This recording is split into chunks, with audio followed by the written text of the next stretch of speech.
It is the year 2022, and we are doing our first show. We are the Sub-Auteurs. We're your hosts. I am Misha. Woo-hoo. I'm Mai. Happy New Year! New co-host! Woohoo! So much energy from this strange person that we've never had on before. Hey, I don't use MJ anymore. I'm no longer on air. So you know what? I was thinking start 2022 on a sort of new leaf. So I'm just going to use my real nickname, not my on-air name. Hi, I am Mai. Woo-hoo! She's still famous to us. She's starstruck nga ako when we record eh. I know, right? Oh, lol. And that's Anjo. Before we forget. Happy New Year! We are Happy New Year! once we figured out our names, drunk. Once we got our names out of the way, we are going to take a look back at our favorite, our least favorite, all the movies that affected us in some way in 2021. We are looking back at the year that was, and hopefully we'll figure out where we're going. In today's episode of Sub-Auteurs, we like movies. And cue the music.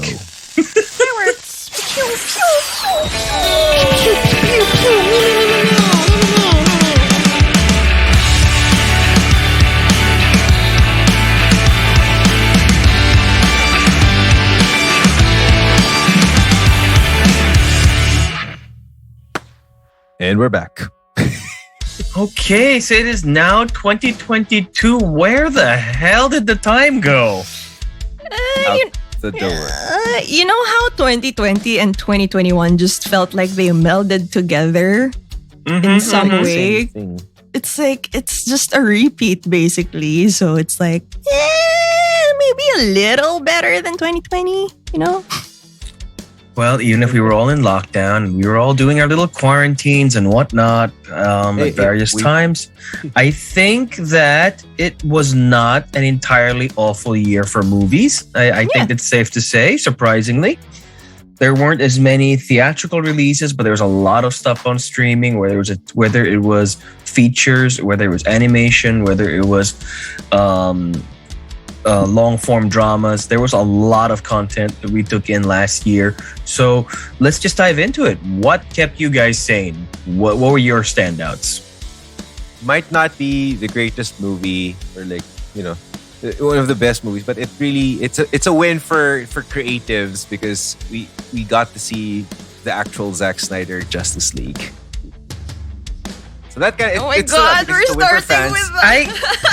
It's a win for fans. Oh my God. Wait. He led with that. Let me finish. We're never going to recover. There's no way.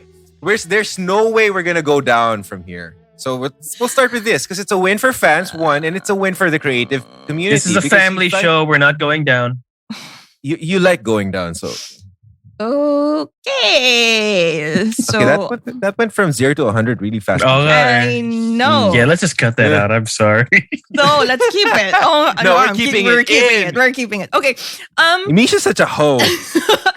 I guess it is noteworthy, especially for this podcast, because it was the first movie we actually got advanced screeners of. Yay! Thank you, Warner Brothers. Woohoo! And I guess Zack Snyder was also the first person we called the A word, despite not asshole it being in the title of this not podcast. Amateur. No, but I can't believe we actually used it on Zack Snyder first. So What's the word? Like tour. She had to cough it out. Did that hurt? Did that hurt you? Little bit. Let's give Mai a round of applause for coughing it out. You know what? I'm also saving you guys the confusion because I'm sure, like in our past episodes, you've made the mistake of saying Mai instead of MJ a bajillion times already. So I'm just saving you guys from that. But anyway, yeah. New year, new host. Huh. Oh, I thought you were gonna say new ho, but that's accurate too. But Nanda yo. why are we so slutty today? I don't know. Maybe it's because of we just came from the season of ho ho ho. Sorry. Wait, we're talking about Zack Snyder's Justice League. Not owing it out. We've talked so much about Zack Snyder, but fine. I acknowledge that. Yes, fine. It was so overindulgent. But it's Zack Snyder. So what are you gonna expect?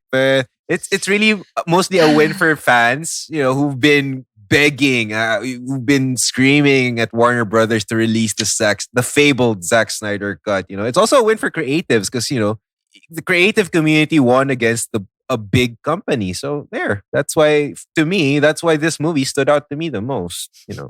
The superhero movies that stood out for me. Do you remember we used to get like 3 Marvel movies a year or something? Yeah. Last year we finally got a little bit of a return to that after everything was delayed for so long.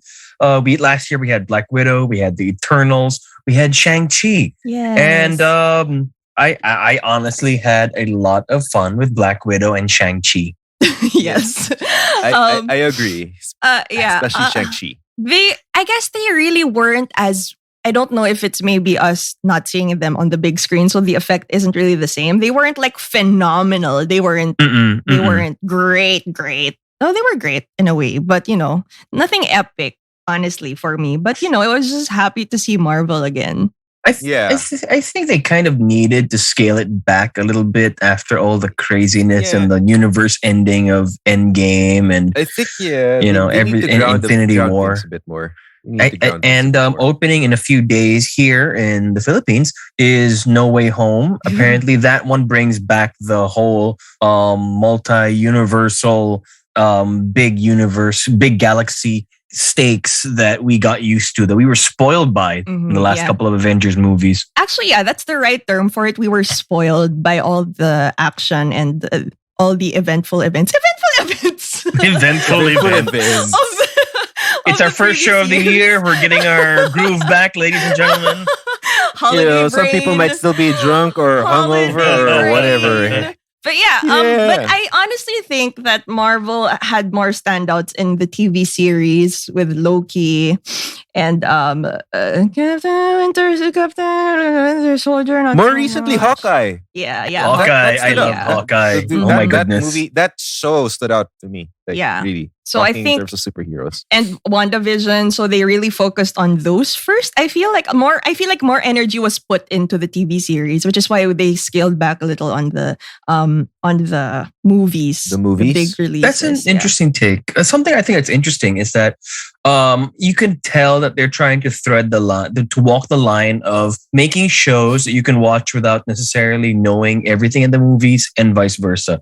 Because they know that not everybody's going to be able to watch every single second of content they produce. So everything has to more or less be able to stand alone on its own. And so far, so good.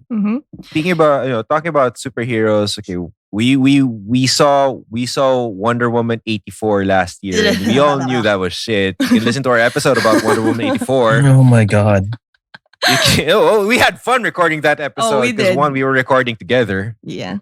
She and Chris Pine raped the dude. Oh my God. Okay. Anyway, okay. Warner Brothers, aside from giving us, we knew that Justice League, we talked about the Zack Snyder Justice League movie, the Zack Snyder cut of Justice League coming out. We're talking about a fresh new take on another team of superheroes, The Suicide Squad by James Gunn. That was fun. Yeah, that's honestly, that was fun as hell. For me personally, that was my favorite superhero release out. I'm usually a Marvel. I usually lean more towards Marvel, but everybody leans towards Marvel. Yeah, more. But for once, I actually genuinely enjoyed Suicide Squad, something from DC, even more than the Marvel releases this year. I love it. It was just sobrang gago lang talaga. Again, we have recorded this already, so check out that episode. Yeah. But shameless plugs. I know there are a lot of shameless plugs in this episode. And I would also give it the award of the movie that made me the thirstiest last year. Because was it Starro? Wow, that's a new Starro, one. right? Oh yeah, Starro. Oh yeah, those little. It was King Shark. It's the shorts, oh, yeah. King Shark. So are you trying to push this Mai is a furry agenda? No, just to be clear, it's because of Idris Elba, Joel Kinnaman, and maybe a little bit of John Cena. Especially when they were all on screen together at the same time. John with Cena that was in this explosion. movie. Wait, you saw John Cena? How? I didn't see him. Mga buwisit kayo. But hey, wait. So Speaking yun of pala John in Cena that- in the movie, That diba? big explosion with the three of them walking. It's parang, bakit may empty space sa may side? Two of them. There was two of them. What are you talking There were about? two. May Three. negative space dun sa gilid. Parang mali yata yung Framing. composition. Pangit naman. Walang balance. But yeah, oh my God, Idris Elba. Yes, Thirsty Movie Award goes to this movie. I swear to God. Kasi, this movie kasi like, I feel like, you know how what James Gunn did for Marvel, and it was all under the guidelines of the MCU. Because if you look at how he did the Suicide Squad, it was like he just did whatever, Warner Brothers gave him the creative license to do whatever he wants. Well, I guess this Holds is barred. it was the year of Warner Brothers just being like, whatever, okay, do what the fuck you guys want. Because they gave that license to Zack Snyder and they gave that license to James Gunn. So it's like, a good direction, at least, given the slew of shit bombs from the previous Well, they years. also did that with Patty Jenkins, like do the ending that you want. And we got the speech. Right. Yeah. Hit or miss, I guess. But that was in 2020. So 2021 had better output for Warner Brothers naman. True. So there. Good year for them, I guess. Good year.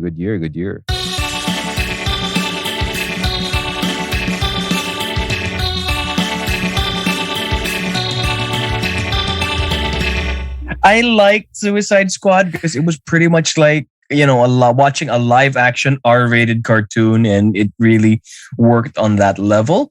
But let's talk about some of the actual cartoons that came out. I really liked Luca, if you guys are able to catch that one. That was a Disney Pixar film about these two sea creatures who become human when they're outside of the sea, but when they're in the water, they turn back into sea creatures. And it was like a 90-minute Vespa ad. If you watch it, it honestly was a 90-minute Vespa commercial, down to the branding, the beauty shots, everything. But somehow it was still a heartwarming tale about finding friends in the unlikeliest of places. And I enjoyed it very much. And acceptance. It's about acceptance. Yeah, very much. Absolutely. It's a really, really cute movie. And it had heart. Mm-hmm. It was one of them, could I say it was a surprise? Yeah, not really, because it's Disney Pixar and the output's normally great. So I watch a lot of cartoons this year. This was fairly recent because I just saw it, during the Christmas break. I saw Arcane and it's amazing. So for a lot of people who don't know what it's about, it's based on a a computer game called League of Legends. And the characters of this movie are based on the characters in the video game. And they managed to actually write a good story for it. Like it's I would say very, very well written. Like the characterizations of the characters were characterizations of the characters. Oh my God. Eventful events. That's two. You're forgiven. The characterizations of the champions, as they're called in the game, are just it's just amazing. And it's a visual treat. The art style is amazing. Plus, I'm a sucker for steampunk. I didn't get to catch that. that. And the art direction is amazing. You could take any frame from this thing and just put it up on your wall. It looks great. And the voice cast really goes a long way towards selling it. People like Haley Steinfeld, Katie Leung, these people are not traditionally found in animation, but they did really good stuff. Katie Leung, you mean like Cho Chang from the Harry Potter series? Katie Leung, absolutely. She was Caitlin. Oh, I like Caitlin. And Haley Steinfeld was Vi. Ooh, interesting. She's in so many things. It makes this more awesome. She's in so Kate many Bishop things. Is Vi. Yes, Haley Steinfeld kicked so much ass in Hawkeye next to Jeremy Renner. Jeremy Renner is still small. What? What the actual shit? That was so random. Yeah, is this from your perspective as a 6-foot man? I'm not 6 feet, but you could see how tall Haley Steinfeld was compared to Jeremy Renner every time they had a scene together. What the actual hell? Nothing. I just thought he'd grow. I just thought he'd grow. I love your sex tape. What the shit? I love you, Jeremy Renner. Slutty episode. Yun, if an arrow comes through your window, wala tayong magagawa. It's on you. Yeah. Talking about video game movies, like, didn't we have an episode about one called Mortal Kombat? That's not in the good list, but let's talk about it. It's probably one of my worst. I liked it. I enjoyed it. So you like lots of weird things. So I didn't like Monster Hunter. That's a really bad video game. No, movie. Monster Hunter was trash. Okay, I don't know. Mila Jovovich is on the quest to destroy every Capcom franchise. Oof. And her ex-husband. Oh my God! Yeah, that's right. It's just funny that you mentioned Mila Jovovich and her ex-husband W.S. Anderson, not Wes Anderson. It's just they're just one letter away from each other. Well, this was not Paul. He's Paul W.S. Anderson. So, if you're not really reading closely, oh my God, how many people do you think went into Resident Evil 1, 2, 3, 4, 5, 6 and they were hoping for the French Dispatch or the Grand Budapest Hotel or Isle of Dogs, and they went into a fucking zombie movie. A horrible zombie movie out of from a video game character. Speaking of zombie movies, have any of you guys seen the new Resident Evil movie? Mother of God. I didn't even try. Nobody should ever have to watch that fucking movie. Yeah. I guess that stood out to me. I saw it. You saw it, right? I don't know what they were trying to do. It looked like a TV movie. It felt like a TV movie. The only thing the cast is good for is posing for pictures, honestly. But the second they start moving or open their mouths, you just want to turn off whatever contraption, whatever gadget, whatever screen you're watching this on, throw it into a hole, pour some kerosene on it, and set the whole goddamn thing on fire. And hope that you never, ever, ever need to see that fucking movie again. Oh my God, that's a lot of rage. Oh my God, that movie is a lot of stupid. I don't know why they made it. So should I just take it out of my watch list? Because it is on my watch list. How drunk are you planning to get? You can watch the CGI Resident Evil if you like on Netflix. You should be fine with that. Oh yeah, those are fun. Okay, yeah, that's fine. That's fine. Speaking of setting things on fire, 2021 was fun. We got a lot of different kinds of action movies because as much as we love the superhero stuff, it's nice to have a little breather in between. And one of my standouts personally was Nobody. I fucking love that flick. Oh, I was about to mention that too. Damn it. But yes, Bob Odenkirk, I love you. Amazing stuff where he's just this ordinary guy who gets pushed too far. It's one of those, it's one of those movies that you just can't stop watching because everything about it was so good, from the acting to the soundtrack to the action sequences and the villain. Like that's how you do a scary, a fucking scary Russian gangster, mobster, whatever. I don't know, Anjo. I've never done a Russian mobster. Oh my God. Anyway, Nobody was actually I feel like the only people who were really expecting a lot further, were really excited about it, were fans of Bob Odenkirk or Better Call Saul. Right. So I feel like it was so underrated, and it's something that more people still need to watch. I think it did pretty well, but more people still need to see it. It's because he's not that well known. I mean, he's not a Brad Pitt. He's not a Jason Statham. He's not John Wick. Yeah, exactly. He's not a Keanu Reeves. But it does have John Wick vibes. Definitely. Yeah, he's a suburban dad. Yeah. The guy looks like a suburban dad, and you don't expect that kind of shit from him. The guy beats up, gangsters inside a freaking bus. Mm-hmm. That's does Kevin McAllister level traps in a freaking warehouse. Yeah, it's definitely something people should watch if they didn't see it in 2021. What are some of your other underrated movies you think more people should see from last year? Because we didn't have theaters, so people weren't really going out. Cinemas only opened and reopened in the Philippines after 2 years back in November. So what were some of the movies you guys saw that you wish more people had a chance to see? I honestly enjoyed The Tomorrow War on Amazon Prime. Really? Yeah, I had fun with it.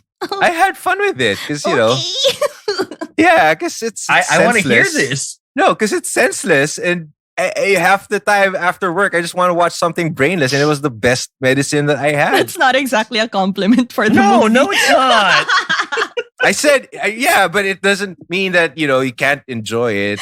Yeah, that's true. Fine. I enjoyed it. Like that's valid. The topic is about us having fun with whatever we watch. So the Tomorrow War, as dumb as the movie was, it was fun to watch for me. Okay. Plot so stupid. Plus, it was an excuse for me to see Yvonne Strahovski again. I'm just I'm so amused at how easy Anjo is to please when it comes to these movies. I mean, I already knew this, but it's okay. It's okay. He'll help Chris Pratt keep his career, so that's fine. So, what is Tomorrow War about? If you could so entertainingly tell us why it was very amusing to you. It was so stupid. I mean, there's a war. It's tomorrow. It's not yesterday. It's so fucking stupid. It's so ridiculous. I've made it so much fun. There's a fucking war where aliens invade the Earth. Ooh, sci-fi shit goes on. And then the humans are bound to lose the war in the future. Lo and behold, because of some stupid technology, they traveled back in time to recruit people from the past to fight the fucking war. Biro mo yun, tangina. They're bound to be extinct. Kumuha kayo ng tao, mamamatay. Like, it's so bad. The plot is so bad that I had to start speaking in Tagalog. Can you imagine that?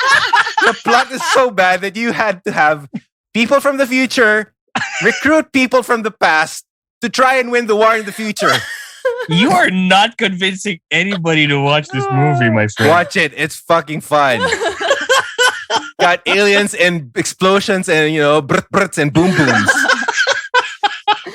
But it's not, it's, I don't think it's I think it's underrated.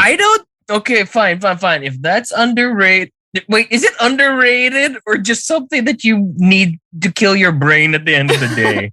I'm confused. I think I killed my brain watching Monster Hunter, so this one was okay. It was like a small bashing of the brain. Just a small bashing of the brain.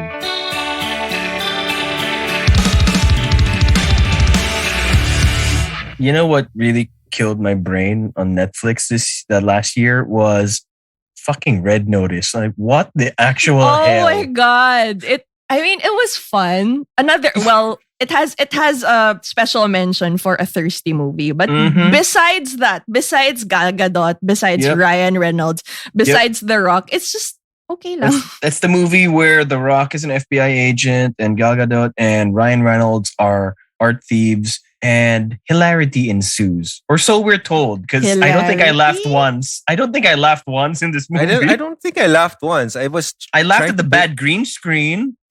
I was trying to predict every plot line that would happen. Oh, he's the bad guy. Oh, he's the thief. Mm-hmm. Yeah. I actually thought I made the mistake because I was at the dentist and my dentist had this TV screen. It's like, oh, what do you want to watch? Just in case, you want to keep yourself entertained while you have your mouth open this whole time. So I asked Misha was drinking. He spit water out again.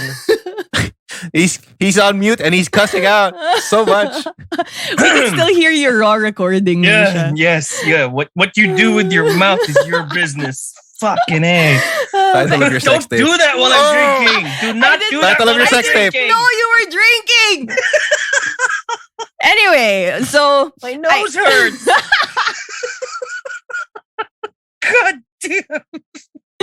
Anyway, before so upon selecting the movie, I was like, maybe this isn't a good idea. It's supposed to be a comedy. I might laugh while my dentist is probably working on my tooth, might stab me inside my mouth or something. But I was like, okay, no, I'm not worried. Eventually, at least until we got to the half of the movie, it's like, okay, I don't have anything to worry about. I mean, they're hot, but it's okay. It's like another movie where friends hang out, and it's an excuse for them to hang out. Pretty much. It was like an action movie by Adam Sandler, that kind of thing. Yeah. Like what was this movie? Grown Ups? There you go, Grown Ups. So take your pick. So basically, take your pick. They're trying to make this whole cop chase kind of thing with The Rock trying to get after Gal Gadot, who is a renowned art thief or relic thief, and he teams up with her rival Ryan Reynolds But can we spoil it? I mean, there's a spoil it. It's been out for a while now. Months. Okay. Yeah, go ahead. But like the switcheroo at the end where it's just like, oh, haha, we were working together this whole time, says The Rock and Gal Gadot. It's like, you know what? Twist. It was like, when that happened, everybody in the room just called it. Whoop-de-doo. Like, oh, surprise. Like, not at all. Just when Ryan Reynolds shows that he cares for The Rock's character. Thankfully, streaming content at home wasn't a total bust. We had some good stuff. You remember how at the beginning of the pandemic, back in 2020, when Hamilton kicked things off, put us all in a musical state of mind. I think I know what you're talking about. Last year, we had a really good one. We had Tick, Tick, Boom on Netflix. That was great. Yes, that was so good. I'm still crying. Oh my God. That one's the one that tells the life story of, partially biographical account of Jonathan Larson, the creator of Rent, and his attempts to get this other show off the ground. It was so good. And if you're a Rent head, I definitely recommend this. There are a few references there that you might find familiar, like speak. I would love an answering machine just to have that that message. There's just one scene in this movie that was gold. If you're the diner head. The diner. Oh my God, all the cameos. All the fucking cameos. That was just shameless. Let's just pack in everybody we can here. Every Tony winner that you can name. Right. You had Lin-Manuel Miranda in there. You had the Schuyler sisters. No, the two important Schuyler sisters. Everybody just forgets who Peggy was. Oh my God. How dare you Peggy? Peggy's always just left behind. Peggy's always just left behind. And Peggy. Fine. There was this Instagram video before where these three girls were cosplaying as the Schuyler sisters, and then they were singing out of the car when they arrived, and they were doing the whole Angelica, Elizabeth, and then when Peggy started, they just shut the door on her. It's like,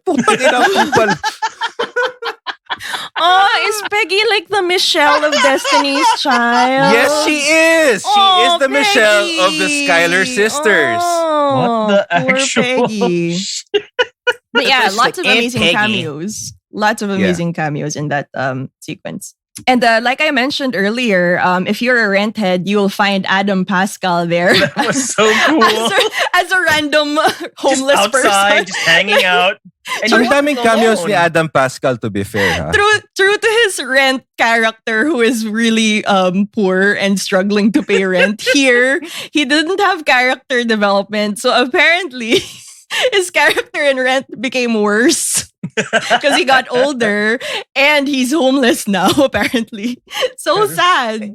And he wasn't alone. He was also there with Wilson Jermaine Heredia, who played Angel in the OBC of Rent also. And Angel is alive? And also very homeless. Along with Daphne Rubin Vega, who was Mimi. They were all goddamn poor people in this one. So basically, they did not survive the gentrification of New York. No, they did not. They'd all just be hanging out outside the diner where Jonathan Larson works, trying to write his hit play. It was just nice to see all these familiar faces, and you wanted to hear more of them. Yeah, this is kind of like the Avengers Endgame for musical nerds. It's not just that, because Adam Pascal, Roger from Rent, we also saw him. In Hawkeye. Roger from Rent was in Rogers the Musical in Hawkeye. Yes, there you go. Yes, he was. Right. Because he could do it all day. Oh my God. And also a little tidbit, somebody else plays Stephen Sondheim in the movie. Well, God bless his soul, Stephen Sondheim. But apparently in the part of the film where he calls Jonathan up and the answering machine records it, that's actually Stephen Sondheim's voice. Yep. Pretty cool. Yes, cool. Absolutely. And it's actually also a big year for Sondheim through some reason, because Spielberg's West Side Story came out. Oh, yes. And it just, honestly, it looks amazing. It sounds amazing, but it didn't bring in the crowds the way people thought that it would. Some people say that there's like a couple of schools of thought on that. Some people say that maybe it's because people don't want to see this kind of film anymore, or maybe people just don't want to go to the cinemas anymore. But then you have something like Spider-Man, which made $1 billion in like 10 days. So, what are your thoughts, guys, on how come these films that are generally well reviewed? We can even talk about the MMFF, where some of those films were critically acclaimed, but nobody came out to see them. What are your thoughts? Interesting. That's pretty deep. Is my holiday brain ready for this? But I don't know. I think there are multiple factors. At least I can speak for local cinema situation here, because even though we have some big releases out, we had the Eternals out on cinemas. We had Shang-Chi, I believe, and a bunch of other movies as well. I don't think dinumog din naman sila. But so at least locally, and even the situation with the MMFF apparently did really, really bad. I think it's mainly because people are still scared to be out there. And there was even a question as well whether the MMFF would still be online like it did last year, where we got to see Fangirl and other films on Upstream. Mm-hmm. Here it was, oh, surprise, we're doing it in the cinemas again. So there was also this confusion. I'm not sure if it's a marketing flaw or they didn't advertise it as much of it being back in the cinemas. So I think it's that, and people are still scared to be in this dark and closed space with strangers. Absolutely, I think that's valid. That's a valid point. So I guess in the US they're just not as scared, maybe. Well, yeah. Actually, that's a funny thing because people like Ben Affleck and Paul Thomas Anderson, the director, whose Licorice Pizza is actually very good. Also, what they've been saying with is Baby Haim. Exactly right. What they've been saying is stuff like people like Scorsese, for example. People who are saying, or like Ridley Scott, who are saying that streaming, that mobile, this is going to be the death of cinema. It's not so much the death, it's just another evolution, because what you hit it on the head. You said people are going to be more picky about what they're going to risk their life and their hard-earned money for at this point. What are you going to leave the house for? Are you really going to leave the house for a 2-hour talky medieval drama or the superhero movie you've been dreaming of since you were 5 years old? It's just a matter of priorities, I think, at this point. Mm-hmm. And it's not like a lack of good material. There's a lot of good stuff. Last year, we were able to see OTJ2 on HBO. Yes. On HBO Go. That was an incredible viewing experience, which, as much as I would love to have seen it on the big screen, I think it worked just as well on, at home for the story it was trying to tell. Yeah, and if you're really willing to watch it and just immerse yourself in the experience, no matter how small the screen is, you just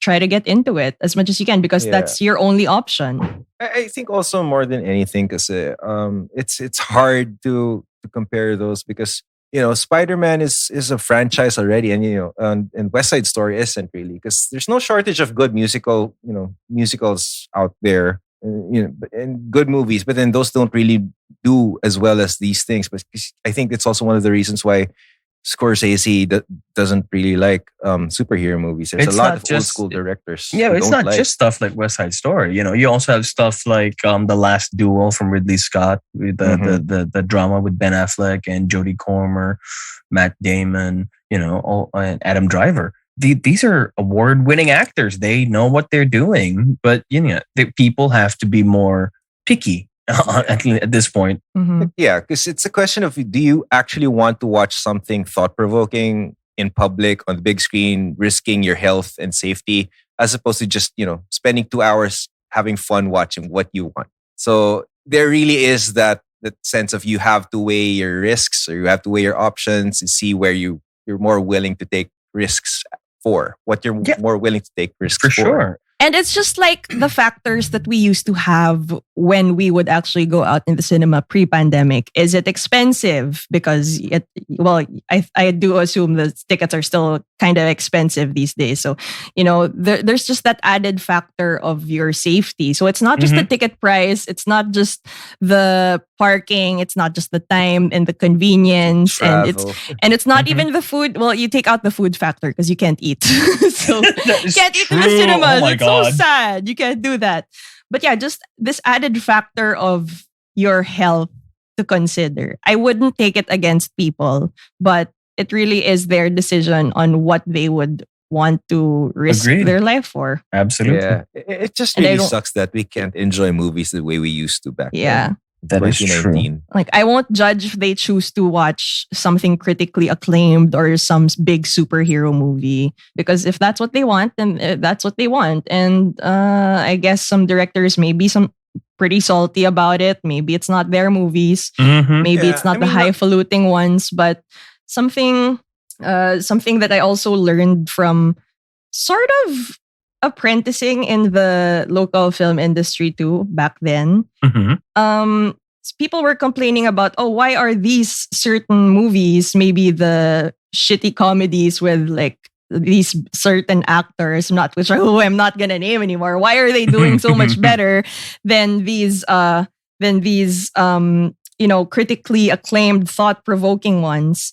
And you can't blame the production outfits too, because that's what they need the budget for. Mm-hmm. Mm-hmm. So there's also that to consider. Anjo like the Tomorrow War.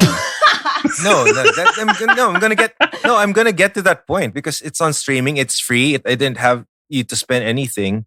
Yeah, you're subscribed already. Yeah, exactly. So that subscription gives me access to several products. It's several shows, several movies, documentaries, what have you. Whatever streaming platform that offers. But anyway, to the other point is because 2020 and 2021 have been very stressful years because a lot of uncertainty has happened. A lot of uncertainty has happened. A lot of changes have happened. But as a person, do you really want to watch something heavy, something thought-provoking? You want to pay for something thought-provoking or something heavy, or do you want to get entertained? Because there are two things that movies can do: is that they can send a message, and it can be escapism. So I guess, just wanted to think in my own personal opinion is that people would just treat it as an escapism, just to get away from the daily grind, their everyday problems or whatever thing that's been bothering them, and just enjoy for 2 hours, just have fun with something that's more entertaining than something that's more thought-provoking. So it's just a different mentality or just different approach to it, I guess. I don't think thought-provoking and entertaining need to be mutually exclusive, but I think you have a point when you say escapism. That's really true, because people need an escape from all the crap that's going on. Mm-hmm. And something that we did this year, the three of us as a group, that we've never done before, we live streamed a movie premiere. And that was fun. That was a good one. That was also a good movie. Cleaners was amazing. That was both showing us that we can survive premieres in a pandemic, and also that local cinema is alive and well. I really loved Cleaners. Yeah. Mm-hmm. Cleaners was actually produced some years back and shown in international film festivals, but we were lucky enough to actually have experienced it now for the general Philippine viewing audience, and actually generally wherever you can catch those streaming platforms it was in. It was delightful. It's basically a coming of age film about kids in the province. The execution was really fresh. It was actually shot and then printed, then photocopied, then highlighted and put together as animation. It was just like a labor of love, and definitely one of my favorites for 2021 as well.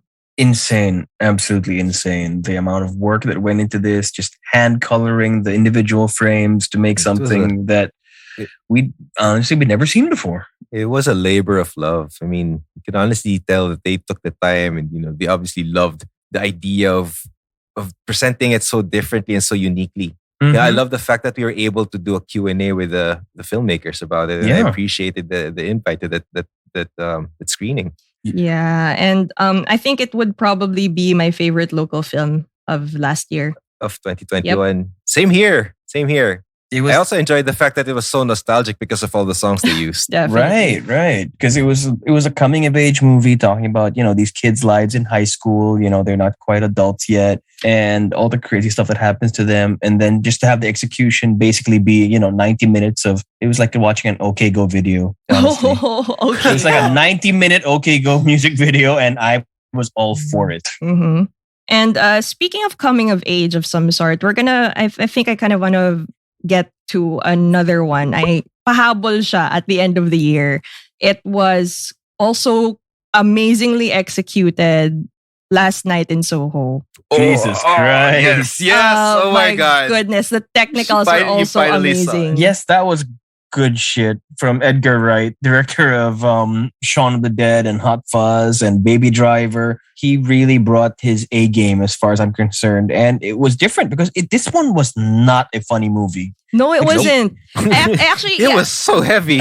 Even Baby Driver had a sense of humor. I mean, it started off like, oh, look at me, I'm going off to fashion school. Design school. And you think it's going to be a story about growth. Well, it is. Basically, still, it is a story about growth and finding yourself, but in a weird, twisted, horror-ish way. But if you're kind of like psychic or something. It threw me for a curveball. I literally did not know that. I thought you were going to be watching something about fashion. Okay. Can we? Dude, that first dream sequence would throw you off because, oh my God, it's so happy. It's awesome. It's bringing you back to the swinging 60s. And it's just great. And how Edgar Wright shot everything. That was colors fucking insane. And costumes and music. And all the mirrors. And all the amazing hair. Quote-unquote mirrors. And the quote-unquote mirrwant and the shots that go three. I don't know how to describe it. Like, I just want to know how they did it, how they choreographed all those, that entire sequence. This was just amazing. It's such a visual treat. And Edgar Wright coming in clutch for 2021. And visual treat siya, pero parang deep inside, oh my God, the horror. Sa umpisa kasi, treat talaga eh. And then the story progresses and then it was like, what the fuck is happening? Holy shit. At what point did you realize that you're watching a fucking horror movie? I think by the third dream sequence, I think I was like, what the fuck? What is this? Like I could not breathe from a part of it. I think it was like a little over half of it until the end. I could not breathe while watching it. It's like, what's going on? It's escalating. These faceless ghosts are chasing her. What the fuck? And there's a murder. It's like that scene with that scene with Finnick Odair. Okay, that scene with Finnick Odair or Sam Claflin. You knew that shit was gonna happen. That was like one of the things that was like a slap to the face. Like, you're not watching something whimsical. This is not fun. This is not full of games and whimsy.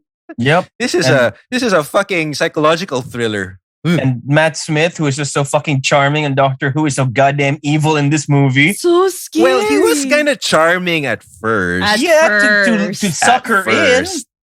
But he's basically this movie in a nutshell. Oh, you're so charming at first, and then later on, he's probably gonna try to stab you. Yeah. He's like, look at me. I'm driving an Aston Martin. It's the 60s. I got a nice suit. Yeah. I know a place. You want to go? I'm like, oh, yeah, sure. Let's do that. And then, oh my God. My God, the twists and turns of this movie is just... I felt so bad for her when she was trying to get out of the club. It wasn't even the ghosts and shit. It was just that she couldn't go anywhere. She tried running from one room to the other, and she was just trapped. Oh, my God. This movie deserves a rewatch. This movie actually deserves its own episode. Yeah, we could do that. We could. But spoiler warning, okay? Just spoiler warning. I really like the bad guy in this fucking movie. Old Lady Tyrell is goddamn evil. That's as played by, Dame Diana Rigg herself, the only woman James Bond ever fucking married back in 1967. And she's just brings her evil A game from Game of Thrones in this movie. And that was a plot twist I did not expect. Yeah. Oh my God. The twists and turns of this movie was just, I don't know, like, it's not like Red Notice where you can call out everything that was going to happen. Like, this was like, what the fuck is happening? You know how Edgar Wright, gave you a mindfuck, but not on Christopher Nolan levels. It was just, it's still a mindfuck. Yeah, but it's like the most beautiful mindfuck of the year, Except for the faceless ghost, because that creeped me out. Dude, I felt so bad for the ghosts when I realized that they were just begging her to help them. Yeah. Well, I mean, I don't. They all deserve to die. Yeah, don't get me wrong. They fucking. But did. you realize that they're all in this shithole because of old lady Tyrell. And how haunted would that fucking bedroom be with I all know. the men? Why would you rent it? God. Why would you rent it to like the only psychic art student in London? Oh my goodness. She doesn't. Because the landlady is the lessor is not psychic. The lessee is psychic, so she wouldn't know. Fine, I guess. That's she right. wouldn't care, just money. But dude, the fucking walls, man, the walls could talk. Mother of God, so much Fucking blood in this hell. movie.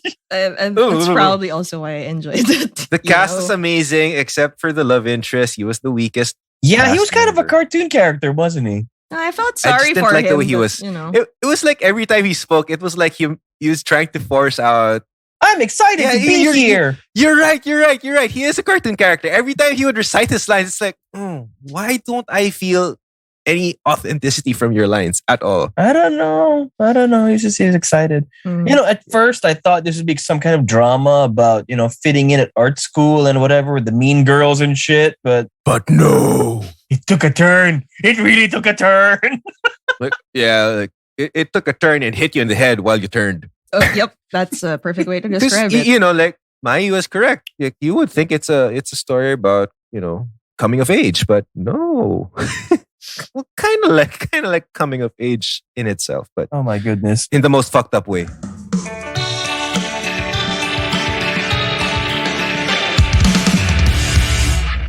While we're on the topic of dreams that didn't entirely come true, if at all, did you finally get a chance to see Spencer? I was the first one to see it out of you guys, and I was like, watch Spencer. No, I haven't seen Spencer, but it's been a busy holiday for me. So yeah. So Spencer isn't your typical biopic. Of course, you'd already probably know that it is about Princess Diana, played by Kristen Stewart. But it's not one of those usual, let me tell you the story about how this person rose to fame or how this person lived his or her life. I love how Spencer just focused on one certain event in Princess Diana's life. It was Christmas time. Oh, another Christmas movie, if you would like. For more depression. Yes. But valid. Yes. It was around the time where her marriage with Prince Charles was crumbling. And she was also suffering from bulimia. And think of all the shit that could go down. You're in your in-laws' house / mansion / palace. I don't know. Rest home somewhere in fancy England. I mean, it's one thing to be with your in-laws, but then your in-laws are the king and queen. I know. It's the royal family, right? And what I really loved about Spencer was you could actually feel the suffocation that Diana was going through. So it's probably got some raised eyebrows from people who would expect the normal biopic of, I just wanted to know how her life was. Oh, this is part of her life, but told in a sort of dreamlike way, because she would have these fantasy sequences, maybe some hallucinations because of all the shit that she's going through. So Kristen Stewart did amazing here. Yeah. I want to know more about her performance, because it's kind of like something I never expected Kristen Stewart to do, because coming from the stereotypical Twilight movies, and then she did Charlie's Angels. Does she show her range in this? Yes. She's completely convincing as not even Princess Diana per se, but just as a struggling mother. That's what really stood out to me more. She a really struggling mother, someone who in is a crumbling marriage. Yes. Okay, I'm so excited. Also, somebody who is just absolutely trapped.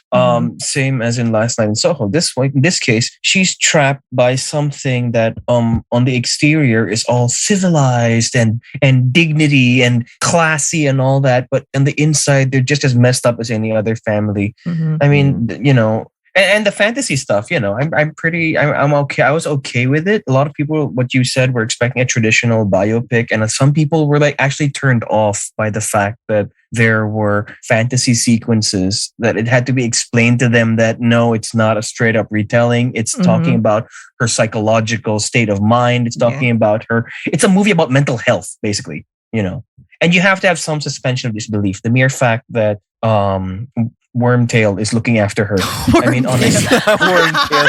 He is! God damn it, he is! Does he turn into a mouse at some point? A rat? Well, Rat. He is keeping an eye on her through the whole thing. So, He's still a fucking rat. entirely possible. But the fact that she sees the ghost of Anne Boleyn, okay, you have to have some suspension of disbelief. Mm-hmm. So, and I think honestly, I would be surprised if she was not nominated for an Oscar for this. Yes, she's amazing.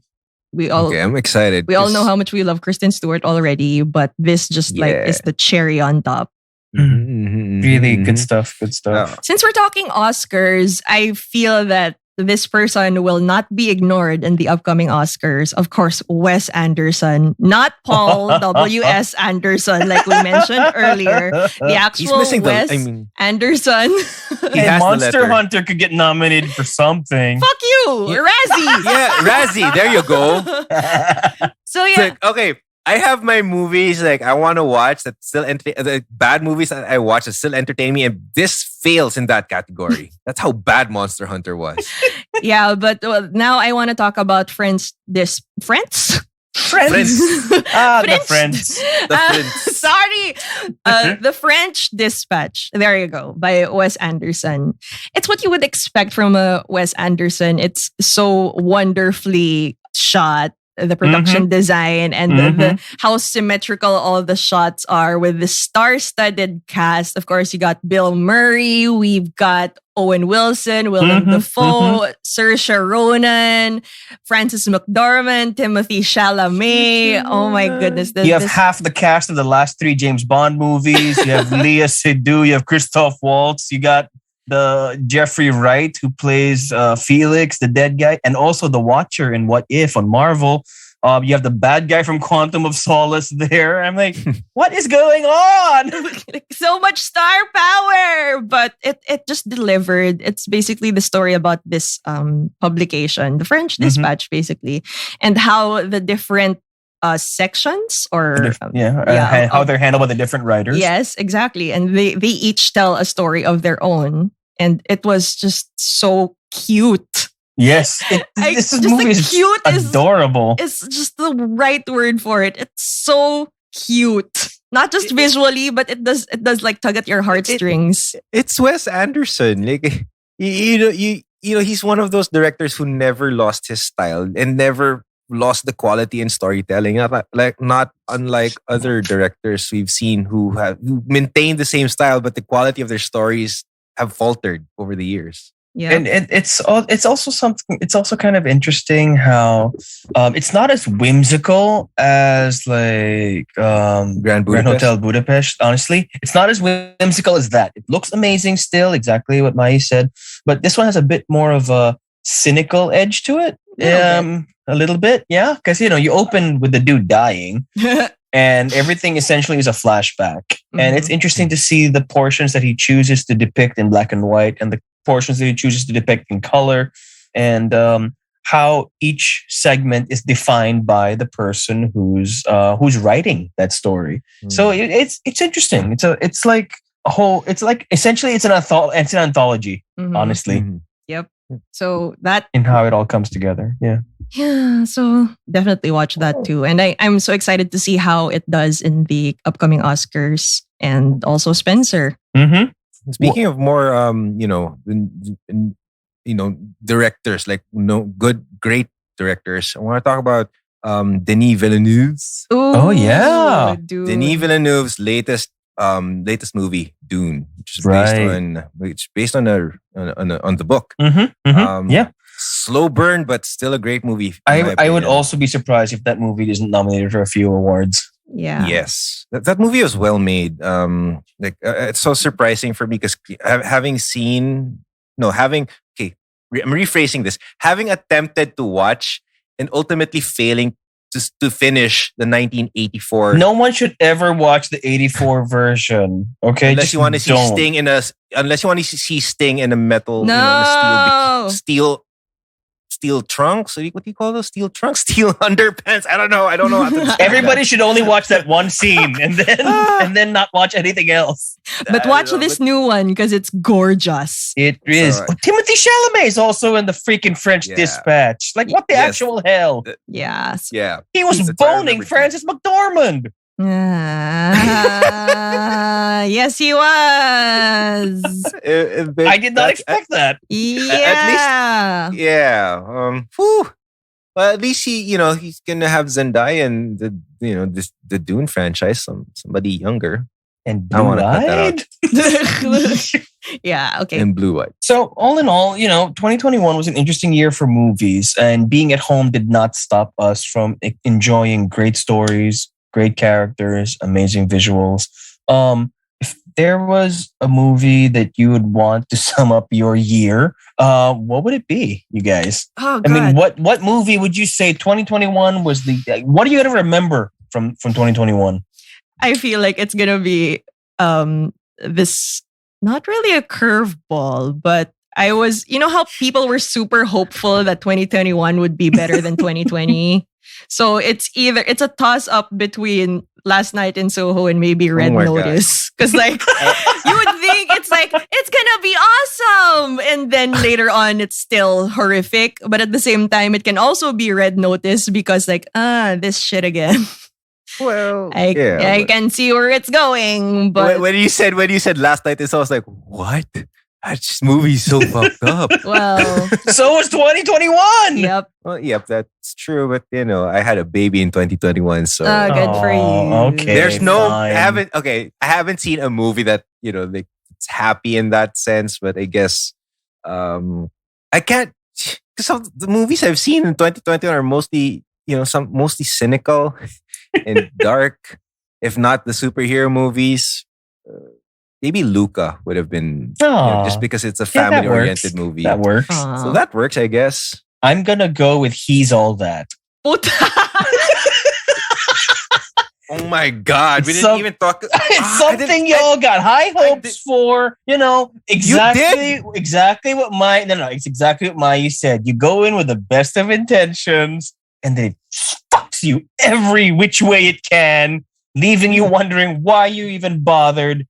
And you're just you're just like mad at yourself, and you're mad at the movie, and you're mad at everyone who made the movie, and you're just like get 2022 in here already. Come on, enough of this shit. Hey, 2022 is looking like a good year for movies. I sincerely hope so. Hopefully, but if there's something better about 2021 for me compared to 2020, is that it didn't have cats. It didn't start with fucking cats. So thank you. That is character development in itself. And I got better Idris Elba movies. Thank you. There was the one cat in Tom and Jerry. That was a really shit movie. I didn't even try. It was so bad.